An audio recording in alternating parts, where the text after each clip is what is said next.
better late than ever. And I basically talk about things that I've been meaning to talk about, but I didn't. So who will prevail? We in here playing Marvel vs. Capcom Infinite. And I got to see the movie, of course. Saw it on my birthday, November 2nd, so it was Thor's Day, you know.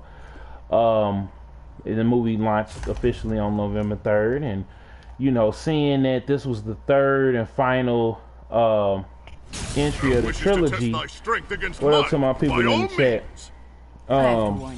I can't go easy. I was wondering how it was gonna fare compared to the other two, because I didn't necessarily care for the first two Thor movies. I'm gonna say it. I liked him in Avengers, but I wasn't like completely sold on Thor. And then I saw the preview for this, and I was like, okay, this could be something, because you got, of course, Thor, you know, the tease that was in Civil War, not Civil War, Age of Ultron.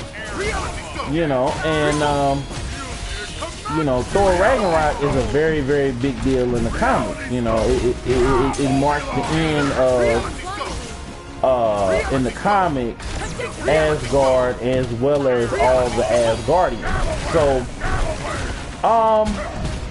and we going full spoilers on the movie. So, you know, it opens up, Thor is looking for the Infinity Stones, but he gets caught and captured by Surtur, which is this demon who controls the, basically, not the underworld, but one of the dimensions. It's basically like the underworld. Basically, all these undead souls and creatures and everything else are there.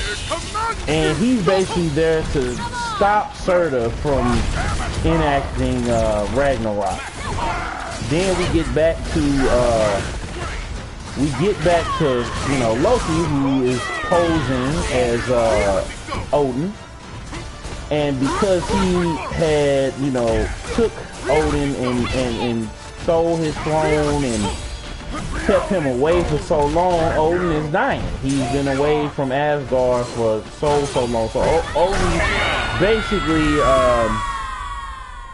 basically after they have a run-in with Doctor Strange, and Doctor Strange totally overpowers Loki, and he tells him where he is. They pull up on Odin. Odin dies. Hela appears. Hela sister, and you know, all hell breaks loose. So basically, they try to, you know, get Heimdall to bring them out of the to bring them on the Bifrost. Hela is so strong, she hitches a ride and knocks them off in this world. I think it's called it's not Battle World, is it? It's not Battle World. I forget the name of it. But basically, Sakaar, I think it's Sakaar, because that's, you know, Planet Hulk. And there, it's ran by the Grand Master, and soon as Thor falls out of the sky and through these little portals that lead to Sakaar, you know, this chick, I don't know her real Asgardian name, but she was part of the Valkyries, and the Valkyries were pretty much charged with protecting, being like one of the last lines of defense for Asgard, right? And basically all of them were slaughtered by Hela except this one, who basically, after she saw, you know, Asgard get massacred, she decided that she wanted nothing to do with Asgard or Odin or whatever, that he would allow his daughter, no less, they, you know, fall alongside each other and everything, to run rampant, and, you know, basically working for the Grand Master and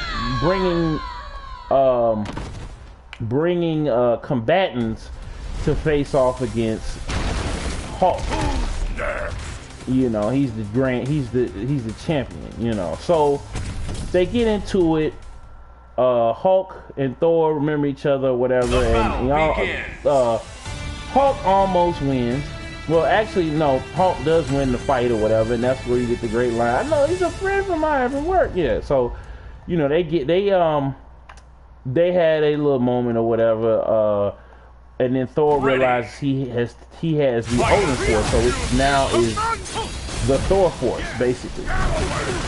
So now Thor and Loki is clicked up with the Grandmaster. He's trying to figure out he's really trying to leave Thor in the dust, but you know he ends up helping him, and he ends up trying to, you know, Thor, you know, Loki by now he's a trickster, but he realizes that, you know, it's his fault that Odin died, so he, you know, has to change the heart to go save Asgard. It's this other guy, I forget his name, Scar the Destroyer or whatever. He's working with Hela, but he really, you know, he just wanted to be accepted or wanted to be somebody, basically. So that's the only reason why he's teamed up. So they looking for Heimdall. Heimdall is basically trying to get all of the Asgardians in the hiding so they can buy time for Thor to get back. Because, you know, of course, he realizes that, you know, Heimdall knows that, you know, Thor has the Odin Force, and he's going to come back and save Asgard, or try to save Asgard, but they get off the planet from the Grandmaster. Valkyrie agrees to help out because, you know, Hela, the threat of Hela is real, so they're gonna try to click up. Oh yeah, by the way, he met up with Thor, which is in the Planet Hulk story. And he pretty much, Loki goes to well, no, they go trying to get off the planet. Bruce comes back because Thor ends up getting sucker punched or whatever. And they get back, they fight their way back because the Grandmaster, he ain't let his best champion leave. He's not you know, he's not gonna let him go without a fight. Banner, you know, has been Hulk for 2 years straight. He has not been himself, so you know he don't want to be used as a pawn or as a weapon. So you know he's very, very adamant against hulking out, but he realizes, hey, if Hela gets out, I gotta help him get to Hela, because if Hela gets out, she's a threat, and you know the Avengers got a lot of them lately. So they get off the planet, they get back, and Thor, you know, tries to go in on Hela, but he realizes that he can't, even with the Odin Force. He's still, you know, damn near powerless to stand up against Thor. Oh, and she broke Mjolnir, so yeah, he doesn't have his hammer. He's pretty much powerless, but you know, they devise a plan to use Surtur to destroy Asgard while they use the ships they stole to get everybody off the planet. So huge battle ensues. Thor breaks or whatever. Thor basically gets Loki to get Surtur's horn, throw it into the eternal fire. Surtur, you know, gets all of his strength. You know, Hela's getting all her strength from Asgard, but you know, this basically still Surtur, you know, basically is all powerful at this point, so he crushes Hela.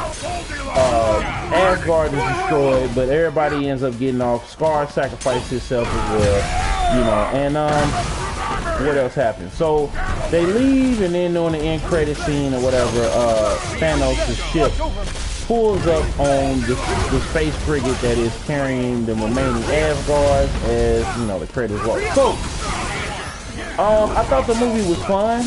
It was funny. It wasn't as serious as, you know. Damn. Uh-oh. Dang. Hold on. Oh my God. Okay, so, you know, I liked all the actors. You know, Chris Hemsworth did his thing. Tom Hiddleston did his thing. Tessa Thompson, I love her. Creed, got a crush on her. Did her thing.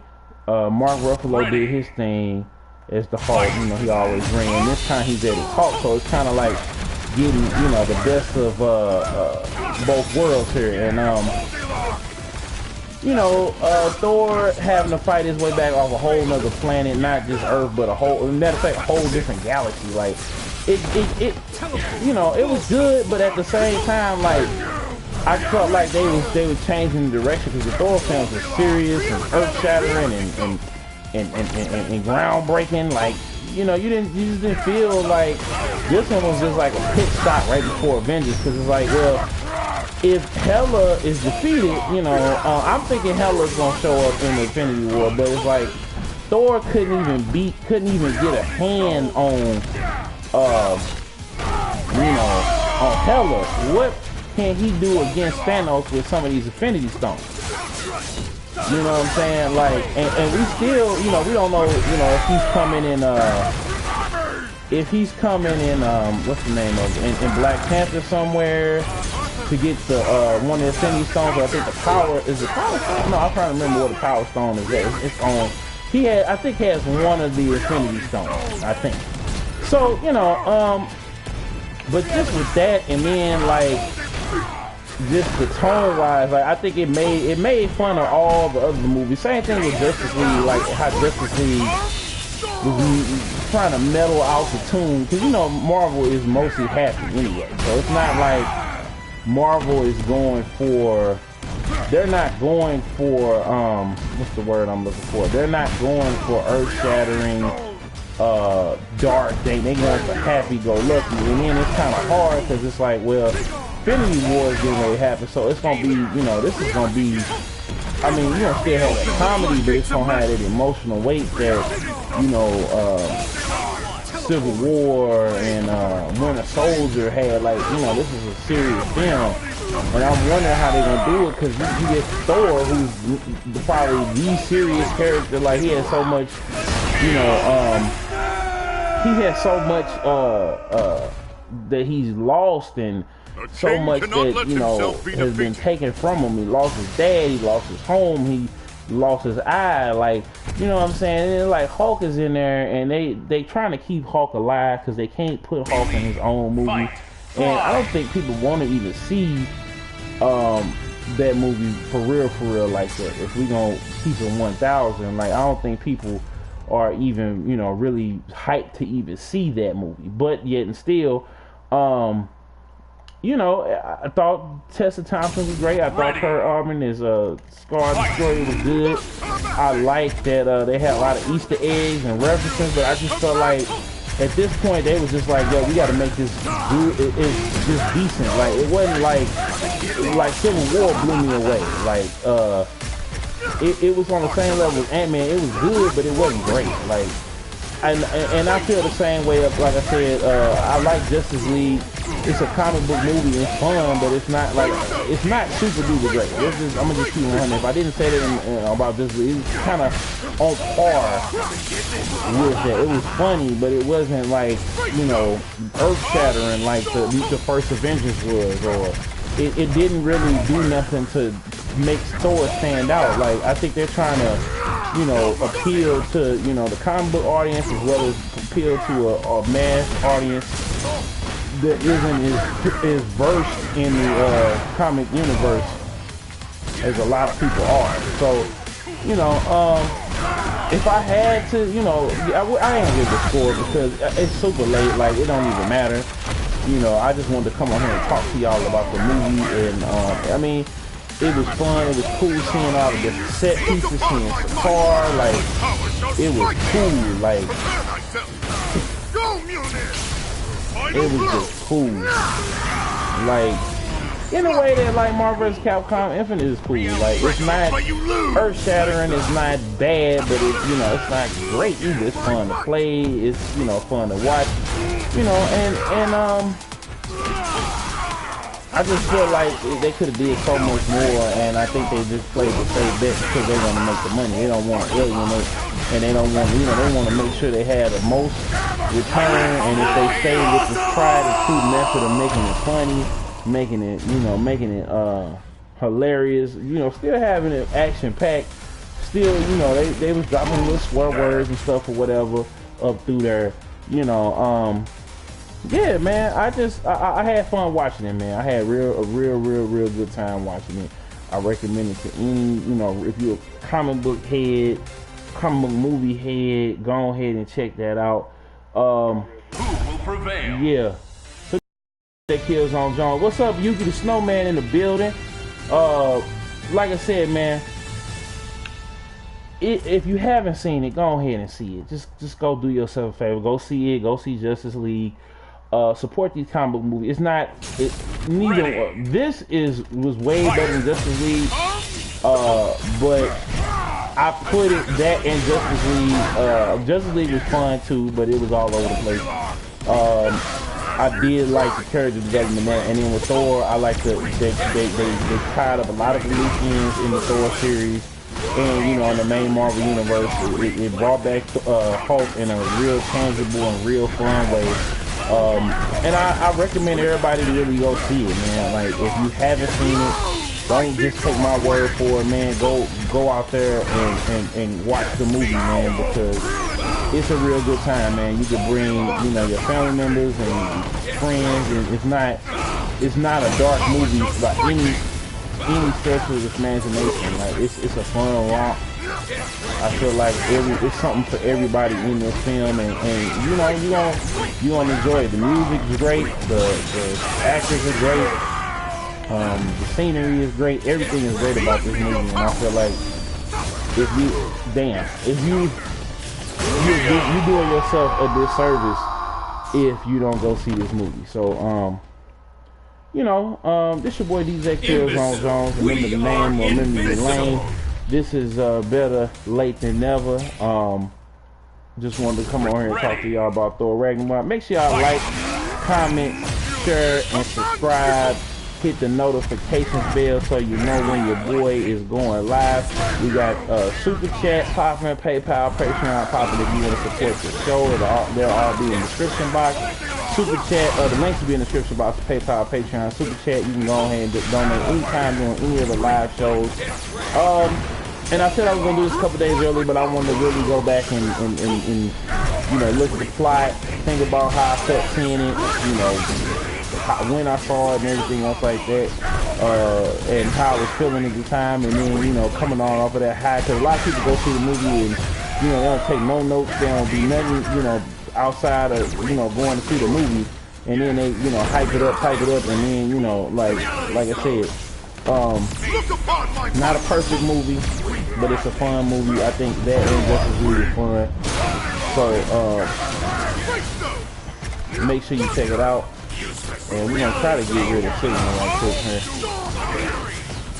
Oh wow.